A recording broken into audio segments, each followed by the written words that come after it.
Track Palin, the son of former vice presidential candidate Sarah Palin, was in court recently for assaulting his father back in December. Now, when he went to court, he and his lawyer, before they entered a plea, before they ever made a single argument about his guilt or innocence, actually tried to get the judge to ban the media from being able to come inside that courtroom. According to Track and his lawyer, they didn't want to distract all the other veterans that were in that courtroom. You see, the reason that's important is because Track's not going to a regular send you to jail court. No, he gets to go to a special veterans court where they don't necessarily send people to jail. They just work on rehabilitation, getting them the mental services that they need, the help, the counseling, and all that. So Palin doesn't have to worry about going to jail. So they tried to argue that because this is a special court, we should get rid of the media so that these other veterans waiting in line, they don't have to deal with the circus. That's not fair to them. Well, the judge said, yeah, I don't buy it, so I'll ban cameras for you, but reporters are still going to be allowed to come in here and document everything that happens and then go and report on it, because if I ban them, I'm then denying them their constitutional rights. So good on this judge for not letting Track Palin hide his disgusting behavior from the American public. And is it relevant what Track Palin does? Hell yeah, it is. Sarah Palin still sometimes shows up at Donald Trump rallies. She goes out there in the media talking about conservative policies.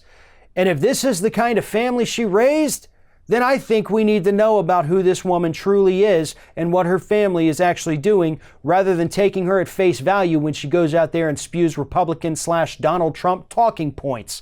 Now, in case you're unfamiliar with what Track Palin did, let me give you a quick rundown. I've read through the police affidavits on this, and it's a pretty disgusting story. Track Palin shows up. Well, actually, first he calls his parents back in December. He said he'd been drinking, he'd been taking some medications, they didn't know what, but he said, I'm going to come over there, I got to take the truck.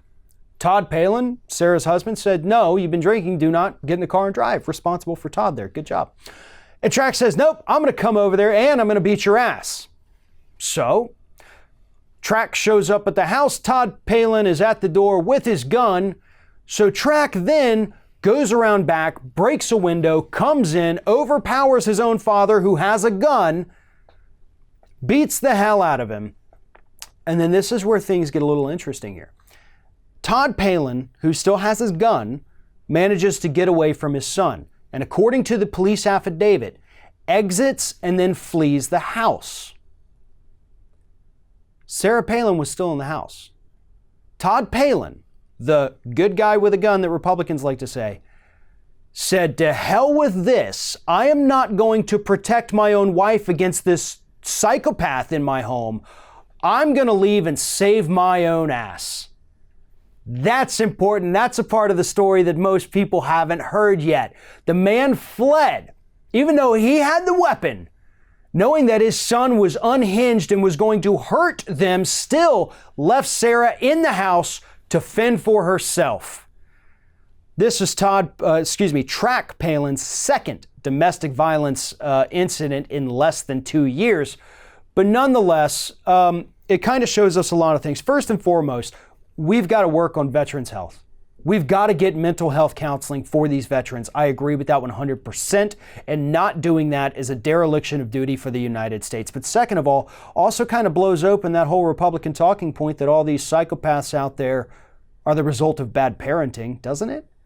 Because they say that. They say that after there's a mass shooting. They say that after there's a massacre. Oh, where were the parents? Well, where were Sarah Palin's parents?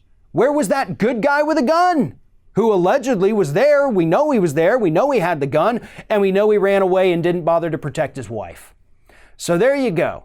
Not only are the Palins complete hypocrites, but this whole little incident managed to dispel at least two massive Republican talking points about mental health here in the United States.